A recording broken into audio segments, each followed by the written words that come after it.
Et bonjour! Bonjour. Ça y est, normalement, ce sera le dernier épisode sur notre aventure Ouais. de cette première fille. Et la dernière? Espérons. Donc voilà, on était au rendez-vous avec la gynéco parce qu'en urgence, mais ça s'était passé. Et le mardi, donc il m'appelle pour me dire qu'il a passé au lieu. Mais tu allais dire quelque chose, toi, quand tu as coupé la vidéo.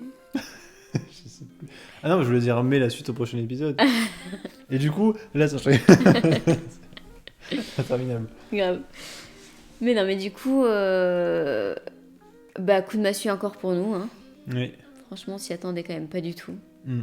Nous, on était prêts, vraiment habillés, tout ça, on allait partir Ouais. pour la réimplantation et en fait, bah non. Et donc là, il me dit, bon, deux solutions. Soit il a assez évolué, on vous le réimplante à J6, mais ce sera le dernier jour qu'on puisse vous le réimplanter. Mm. Soit bah, c'est annulé, tout est annulé. Donc il y a deux doigts que tout soit annulé alors qu'on avait tout fait quoi. Mm. Enfin, on était passé par toutes les épreuves. Ouais. Entre-temps, mais oui, mardi, j'ai un énorme hématome qui m'est sorti dans le nombril. Ouais. Aussi. Qui pouvait peut-être expliquer toutes mes douleurs. Mais mon ventre, bon, ça allait mieux, mais c'était pas non plus la grande folie encore. Hein. Mm. Mais bon, bref, voilà. Donc, mercredi, bah, encore le stress d'attendre l'appel du matin, parce que du coup, il m'appelait encore pour me dire si c'était bon ou pas. Et il m'appelle pour me dire c'est bon, vous êtes réimplanté aujourd'hui, il a évolué comme il fallait. Voilà. Donc, ça y est, Ouais. on y va. Donc on y va tous les deux. Donc là c'est ma gynéco qui me suit depuis le début qui nous accueille. Mm.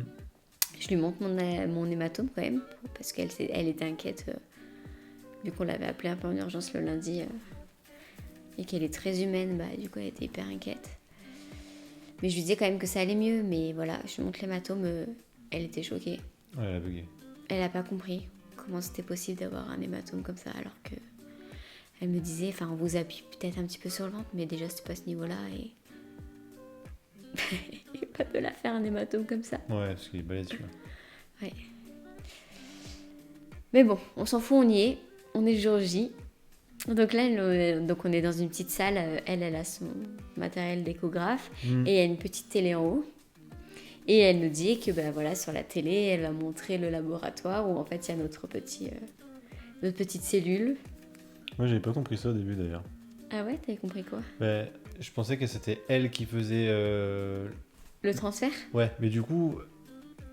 Ouais, tu demandais, il se passait deux pourquoi elle choses bouge pas? différentes, quoi. Je sais pas, je me dis, putain, mais l'embryon, il est dans ses mains, il y a une manipulation qui est faite, et quoi, alors qu'elle, elle faisait autre chose, en fait, à côté. Ouais, c'est ça, elle préparait mon utérus. Et en fait, sur la télé, c'était le biologiste qui était dans une pièce à côté, En live, genre. en live, qui du coup nous a montré la petite cellule.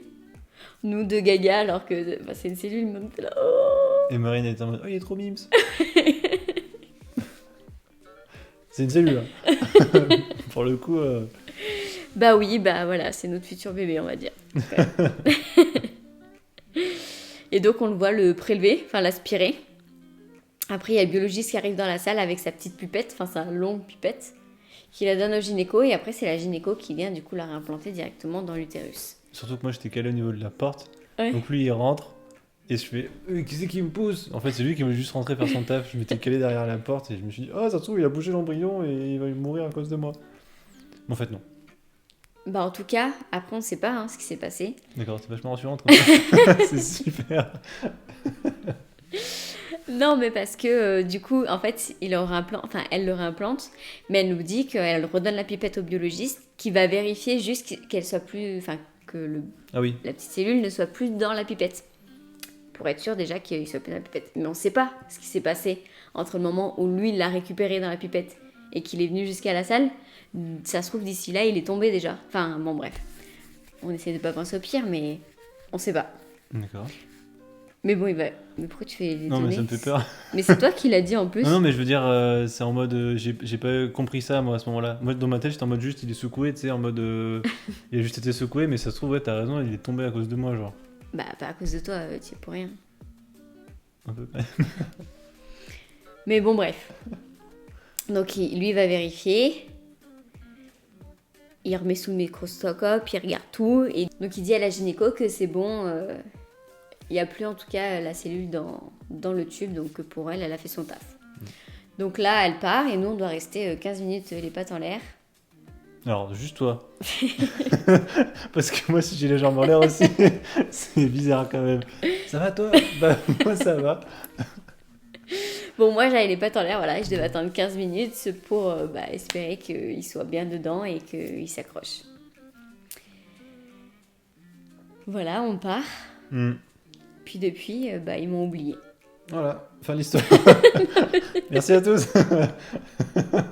Oh, la fin est violente quand même. Non, mais on rigole, mais c'est vrai.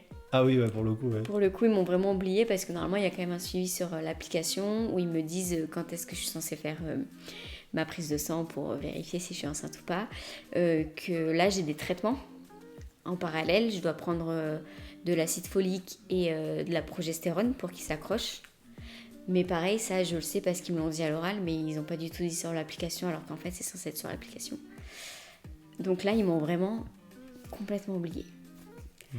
Donc je fais un peu au feeling pour tout. Super. Et donc là, nous sommes en attente de résultats.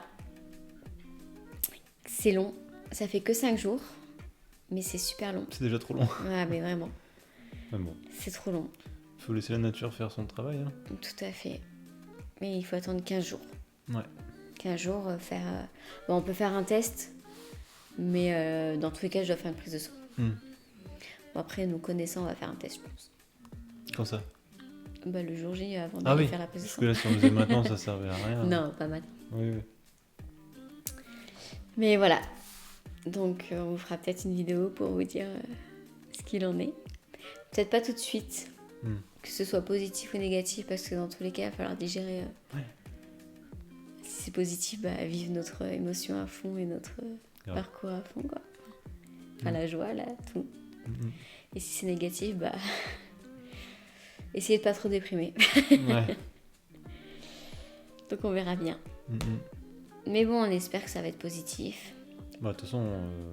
J'ai quand même 2 petits symptômes. Donc on croise les doigts. Carrément. Et puis, la suite au prochain épisode.